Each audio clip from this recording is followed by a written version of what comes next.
আসসালামু আলাইকুম সবাইকে। তো আশা করি সবাই অনেক অনেক ভালো আছি।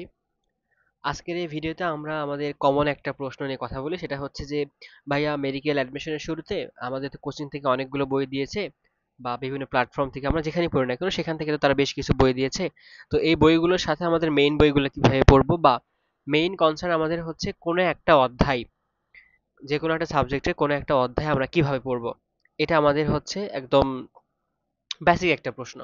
তো দেখো, তোমাদের কোচিং থেকে বা বিভিন্ন প্ল্যাটফর্ম থেকে যেটা থেকে হোক না কেন, এই কয়েকটা বই দেওয়ার কথা, যে ডাইজেস্ট বা মেডিট্রিক্স, যেখানে সবগুলো বইয়ের সকল তথ্য দেওয়া থাকে, সেটাকে আমরা বলি ধরো হচ্ছে ডাইজেস্ট টাইপের।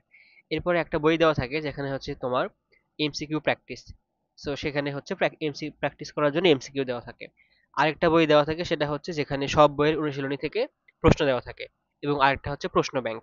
তো এই চারটা বই তোমাদের কাছে মোটামুটি দেয়। এখন মেইন বইয়ের সাথে চারটা বই কিভাবে পড়বা, এটা আসলে আমরা অনেকেই জানি না, বাট বইগুলো পড়েই থাকে। তো চলো আমরা হচ্ছে সেগুলোকে কিভাবে ইউজ করতে পারি সেগুলো নিয়ে একটু আমরা কথা বলি। একদম প্রথমে কোনো একটা অধ্যায় তুমি খুললা, ধরো হচ্ছে যে প্রাণীর বিভিন্নতার শ্রেণীবিন্যাস, জুওলজির চ্যাপ্টার 1। তোমার হচ্ছে নর্মালি কোচিং এ কি হয়, একটা দিনে দুইটা করে অধ্যায় পড়ায়, ধরো হচ্ছে জুওলজি চ্যাপ্টার 1 এবং হচ্ছে চ্যাপ্টার 2। তোমার কোচিং এ আজকে পড়াইলো, মাঝখানে একদিন গ্যাপ, তারপরের দিন আবার পরীক্ষা প্লাস অন্য চ্যাপ্টারের ক্লাস। ওকে। সো এখন তুমি জুওলজি চ্যাপ্টার 1টা পড়তে চাচ্ছ, কিভাবে পড়বা? একদম শুরুতে প্রথমবার তুমি যে কাজটা করবা, সেটা হচ্ছে ফুল বই রিডিং পড়বা।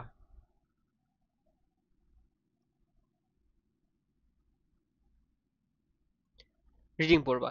তো অলরেডি তোমার তো কনসেপ্ট ক্লিয়ার থাকারই কথা। যদি কোনোটার কনসেপ্ট ক্লিয়ার না থাকে, এই ফুল বুক রিডিং পড়ার সময় তোমার হচ্ছে কনসেপ্টটা ক্লিয়ার করে নিবা। কারণ কনসেপ্ট ক্লিয়ার না করলে তোমার অনেক কিছু বেশি করে মুখস্থ করতে হবে, যেটা আসলে একটু টাফ। তুমি ফুল বই রিডিং পড়লা। রিডিং পড়ার পরে 2 নম্বরে তুমি এবার আসো হচ্ছে প্রশ্ন ব্যাংক।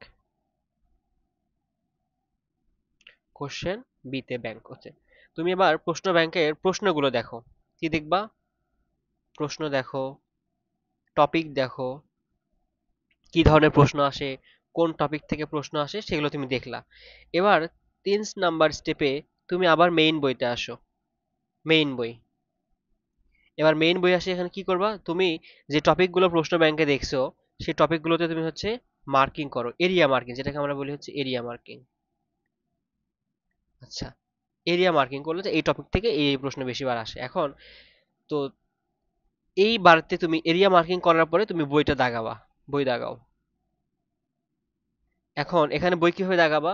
তুমি চাইলে নিজে পড়ে পড়েও দাগাতে পারো, অথবা কোচিং এর পিডিএফ থেকে তুমি দাগায় নিতে পারো। বাট এক্ষেত্রে নিজে পড়ে পড়ে দাগানোটা বেশি ভালো, কারণ তুমি অলরেডি প্রশ্ন ব্যাংক দেখছো, সেখানে কি ধরনের প্রশ্ন আসে, তোমার তার জন্য দাগানো সুবিধা। বাট তারপরও আমাদের হয়তো যেহেতু অত সময় থাকে না, সো তুমি সেলফ দাগাতে পারো, অথবা হচ্ছে পিডিএফ থেকেও দাগায় নিতে পারো। It's up to you. Okay. এবার দাগালা, দাগানোর পরে তুমি এবার অনুশীলনী এমসিকিউ, যে বইটা পড়তেছো, বইয়ের অনুশীলনী। বইয়ের অনুশীলনী। এখন আজমল স্যার বইয়ে আসলে অনুশীলনী ওরকম করে দেওয়া নয়, সর্বোচ্চ হলে 20টা এমসিকিউ দেওয়া আছে। তুমি যে কাজটা করবা, এই অনুশীলনী করার সময় তুমি হচ্ছে ধরো আজমল স্যার আমরা পড়লাম, আজমল স্যারটা করলাম। এবার কোচিং এর যে বইটা তোমার কাছে আছে, যদি আলিম স্যারের বইটা তোমার থাকে, যদি আলিম স্যারের বইটা থাকে, তুমি সেখান থেকে প্র্যাকটিস করবা। অথবা তোমার কাছে যদি কোচিং এর হচ্ছে অনুশীলনীর যে প্রশ্ন ব্যাংকটা আছে, তাহলে হচ্ছে কোচিং এর অনুশীলনী প্রশ্ন ব্যাংক থেকে তুমি সেই প্র্যাকটিসটা করে নিতে পারবা। বুঝলা? তার মানে এবার হচ্ছে কোচিং এর বইয়ের এমসিকিউ।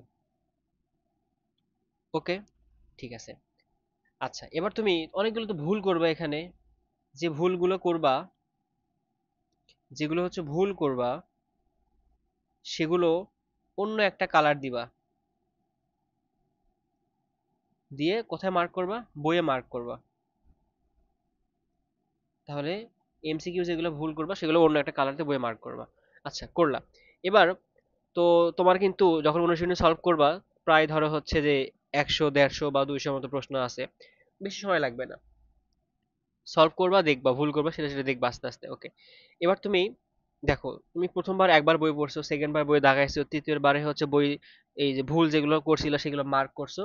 তুমি এবার হচ্ছে 5 নাম্বারে তুমি দাগানো লাইন প্লাস হচ্ছে যেগুলো ভুল করছিলা সেগুলো জাস্ট চোখ বুলাবা, পড়তে হবে না আর, চোখ বুলাবা। চোখ বুলানো তো বুঝো, যে পৃষ্ঠা উল্টানো, আচ্ছা ওই এই পৃষ্ঠা এটা আছে, এই পৃষ্ঠা এটা আছে, এই পৃষ্ঠা এটা আছে, জাস্ট এভাবে দেখে যাবা। আচ্ছা দেখে গেলা। এবার 6 নম্বরে কি করবা, ওই যে প্র্যাকটিস বইয়ের যে এমসিকিউ দেওয়া আছে, এটা তুমি প্র্যাকটিস বুকের যে এমসিকিউ পরের দিন কোচিং এ যাওয়ার আগে এই এমসিকিউ গুলো সলভ করে যাবা। তাহলে কি হবে দেখো, এমসিকিউ সলভ করবা, সলভ করলে ভুল হবে, এই ভুলগুলো আবার কোথায় কি করবা, বইয়ে মার্ক করবা, মেইন বইয়ে মার্ক করবা। আচ্ছা, বুঝতে পারছো? সো যেন ভুলগুলো তোমার অন্য কালার দিয়ে মার্ক করা থাকে বই। এখন আমরা এমসিকিউ নিয়ে তো কথা বললাম, এখন এই যে যখন তুমি হচ্ছে আসলা হচ্ছে যে ধরো কোথায় মেইন বই দাগানো, ওকে দাগাইছি, বই অনুশীলনী।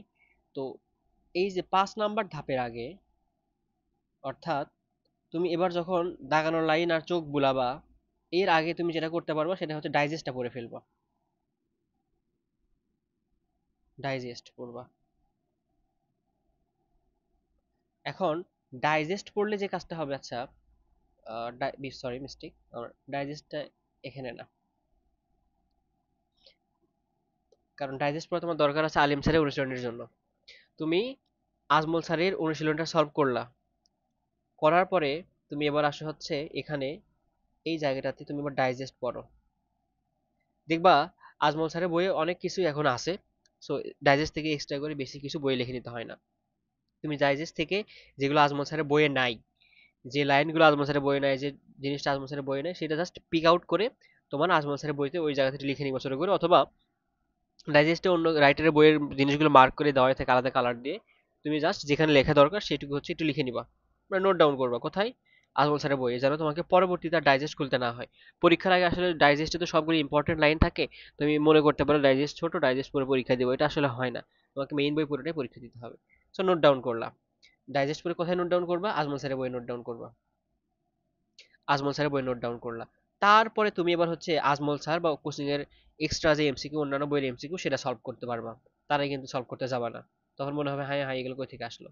তার মানে কি দেখো ভাইয়া, প্রথমতই একবার ফুল বই রিডিং পড়বা, এরপরে প্রশ্ন ব্যাংক দেখবা যে প্রশ্ন ব্যাংকে কি আছে, প্রশ্ন ব্যাংক অ্যানালাইসিস যেটাকে আমরা বলি। এরপরে তুমি আবার মেইন বই আসো, বই দাগাও, বই দাগানোর পরে ওই বইয়ের অনুশীলনী সলভ করো, ধরো আজমল স্যারের বই। এবার ডাইজেস্ট পড়ো, যে তথ্যগুলো আমাদের মেইন বইয়ে নাই সেগুলো ডাইজেস্ট থেকে নোট ডাউন করে নিবা। এরপর আসো বাকি যে রাইটারের এমসিকিউ গুলো আছে সেগুলো সলভ করলাম, এবং যেগুলো ভুল করেছিলাম সেগুলো মার্ক করলাম। এরপরে হালকা ভাবে আরেকবার করে দেখে নিব, দেখে নেওয়ার পরে আমরা প্র্যাকটিস বুকের এমসিকিউ করব। তো এটা হচ্ছে বায়োলজির ক্ষেত্রে। বায়োলজির ক্ষেত্রে ভাইয়া মেইন বই হচ্ছে আজমল স্যার, হাসান স্যার, এই দুইটার মেইনলি পড়া হয়। এর পাশাপাশি বোটানির জন্য হচ্ছে আমরা এখন আজিবর স্যারের বইটা পড়তে পারি।